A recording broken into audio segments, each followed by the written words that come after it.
في إطار إرساء جسور التواصل بين الإدارة العامة وأعوانها، وبعد تشخيص واقع الشركة منذ تولينا مهامنا على رأسها، تبين لنا أن الرهان الأكبر هو إرساء مناخ اجتماعي سليم يهدف إلى إرساء النظرة التشاركية في إدارة هذا المرفق الاجتماعي بامتياز، ويكون الأساس لمجابهة الإشكاليات والصعوبات المطروحة، حيث أنه لا يخفى على أحد أن المناخ الاجتماعي الذي وجدناه صلب الشركة يعرف العديد من التوترات، إضافة إلى الوضعية المالية الحرجة، حيث وصلت نسبة الديون إلى حدود 33 مليون دينار مع نقص كبير في السيولة. لهذا الأسباب فإن الاستثمار الأفضل الذي يمكن أن يقود الشركة إلى بر الأمان هو الاستثمار في الموارد البشرية. وبناء عليه فإني وعبر هذا الشريط أدعو جميع الإطارات والأعوان كل من موقعه إلى مزيد العمل بحرفية واتقان وتجاوز كل الخلافات الشخصية للنهوض بهذه الشركة العريقة التي أنجبت رجالات مثل الزعيم فرحات حشاد، وساهمت في تكوين نخبة من الإطارات العليا بالبلاد. إن جودة الخدمات المقدمة للحريف لا ترقى حاليا إلى مستوى يليق بشركة النقل بالساحل لأسباب مختلفة، وهدفنا أن نتوصل معا وبدعم من سلطة الإشراف، خاصة في ملفات الانتدابات واقتناء المعدات، إلى أن نبدأ السنة الدراسية المقبلة بنسبة جاهزية عالية مع جودة خدمات متميزة تعود بشركة النقل بالساحل إلى مواقعها الريادية التي تبوأتها منذ عقود من الزمن. نأمل أن يكون هذا الشريط المصور نقطة انطلاق حقيقية للشركة ومنعرج حاسم يقود إلى ما هو الأفضل في إطار التوجهات العامة للدولة وسياسة سلطة الأشراف وتطلعات الحرفاء، ومن خلال مخطط وبرنامج عمل عددناه للغرض. وفقنا الله وإياكم إلى الأفضل، والسلام.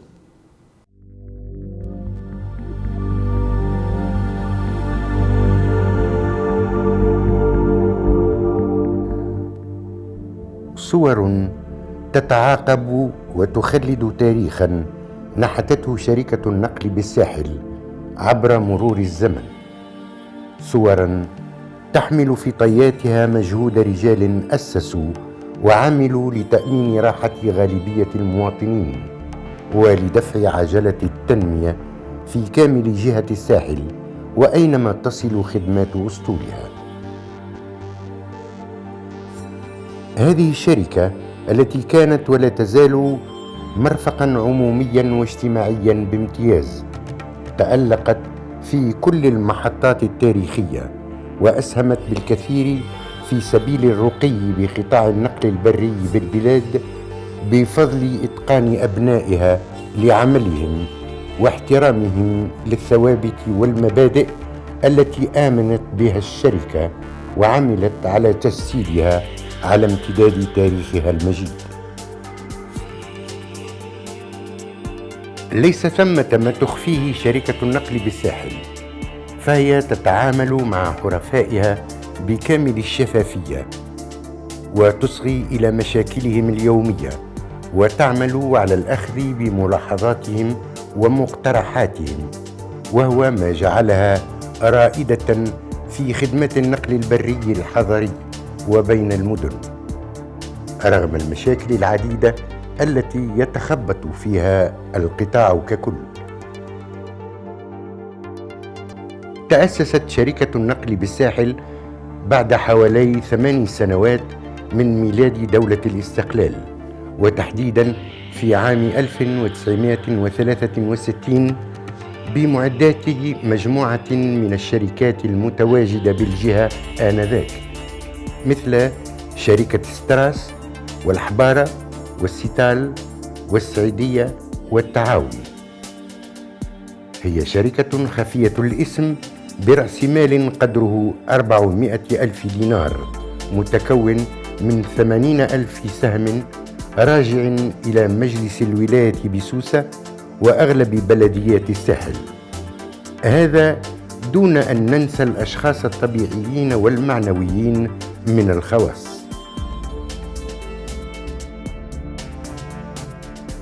وتغطي الشركة ولايات الساحل الثلاث: سوسة، المنستير والمهدية، كما تتسع شبكة خدماتها لتشمل ولايات الكاف وباجة ونابل والقيروان وقفصة، وهي بذلك تمثل همزة وصل بين الجهات الداخلية وجهة الساحل. لغة الأرقام تؤكد أن الشركة تقدم خدمات كبيرة بفضل أعوانها وإطاراتها البالغ عددهم 1205 عامل من مختلف الاختصاصات، يشكلون رأس مال الشركة الحقيقي باعتباره القلب النابض للمؤسسة.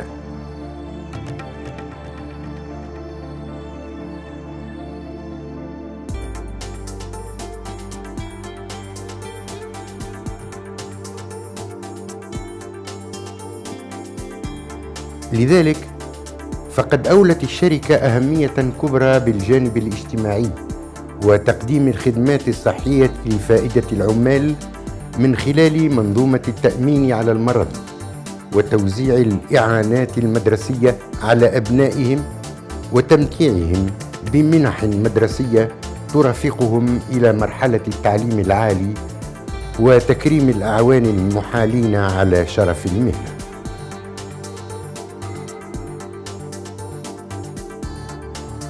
وبفضل أسطول الشركة الذي يعد 360 حافلة، تمكنت من تأمين 640 ألف سفرة خلال العام الجاري على شبكة طولها حوالي 15 ألف كيلومتر.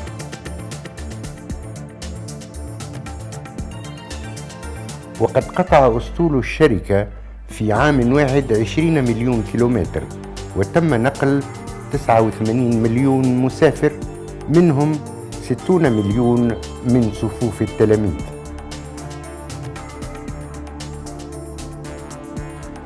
لشركة النقل بالساحل 3 أقاليم بكل من سوسة، المنستير والمهدية، و7 مراكز استغلال بكل من سوسة، أنفيذة، المنستير، المكنين، جمال، المهدية والجم، وتنضوي كلها تحت مقرها الاجتماعي بمدينة سوسة، بالإضافة إلى الورشات التي تقوم بمجهودات جبارة على مستوى صيانة المعدات.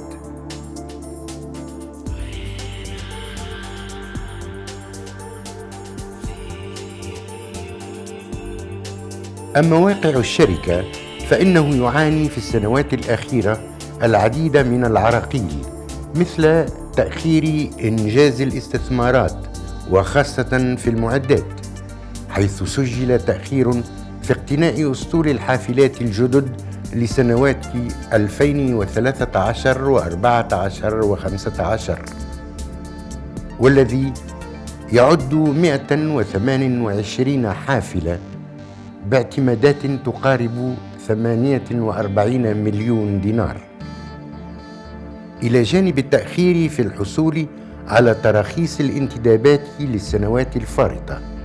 كل ذلك أدى إلى تراجع في عرض الخدمات المقدمة من الشركة، والذي تبعه تراجع في المقابض بنسبة 13% خلال 9 أشهر الأولى لسنة 2015.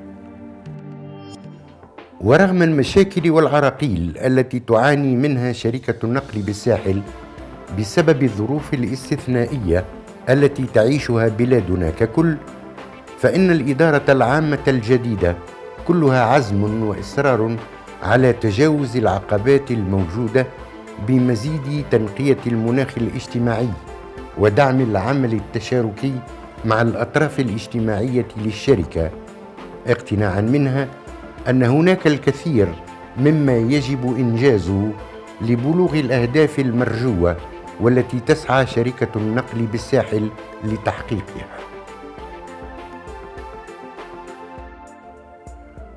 ووضعت لذلك برنامجا عمليا سينفذ على الأمدين المتوسط والبعيد، يرتكز بالأساس على الاستثمار في الموارد البشرية والتنسيق مع سلطة الإشراف، خاصة في ملفات اقتناء المعدات وانتداب الأعوان.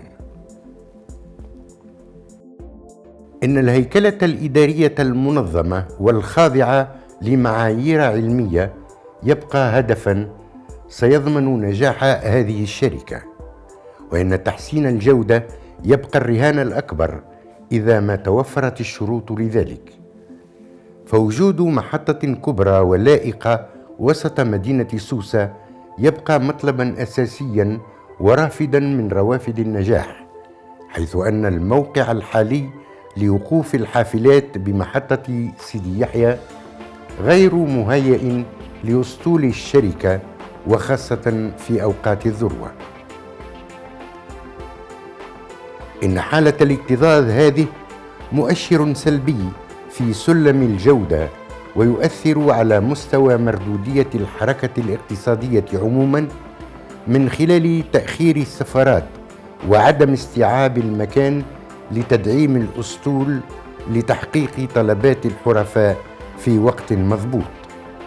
هذا بالإضافة إلى الصعوبات الأخرى جراء الدخلاء والمتطفلين على المهنة. إن خطر هذه الظاهرة لا يمس ولا يعني فقط شركة النقل بالساحل بقدر ما يعني كل الأطراف الأخرى من سلطة محلية ومواطنين للحفاظ على المظهر العام لجهة الساحل بأكملها، والتي تمثل وجهة كل السياح نظرا لما تتمتع به هذه الجهة من جمالية ورونق. وتبقى الكلمة الأخيرة للمواطن في حرية اختياره بين وسائل نقل تتوفر فيها شروط السلامة والجودة، وبين وسائل لا تمت بصلة لقطاع النقل.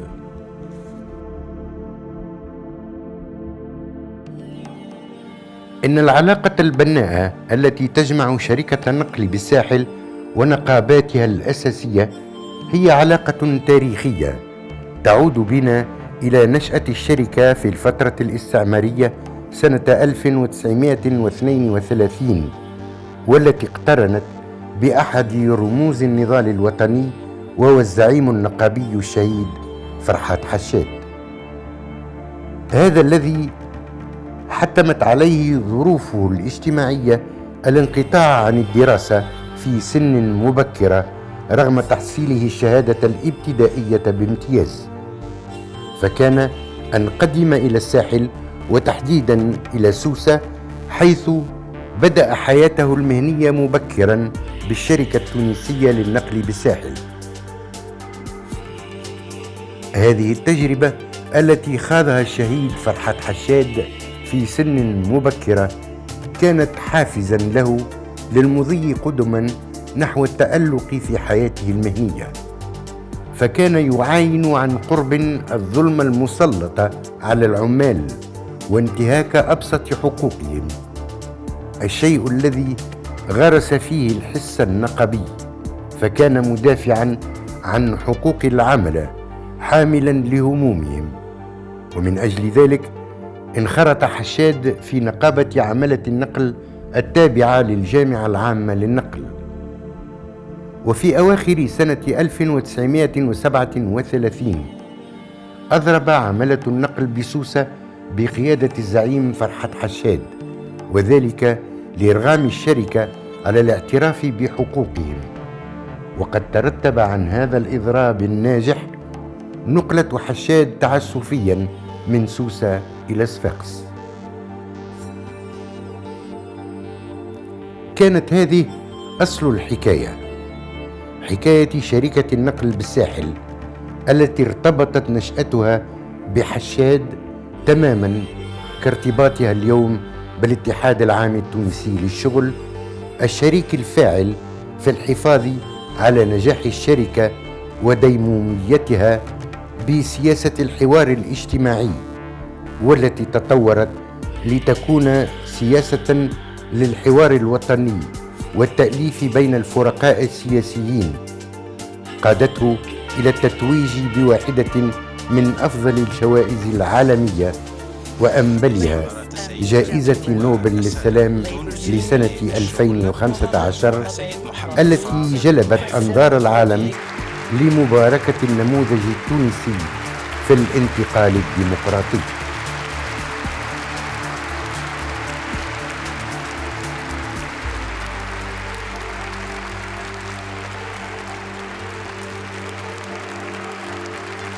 على هذا النهج أيضا تواصل شركة النقل بالساحل مسيرتها الرائدة، شعارها الصدق والإخلاص والوفاء لأبنائها ممن أحيلوا على شرف المهنة أو ممن غيبهم الموت.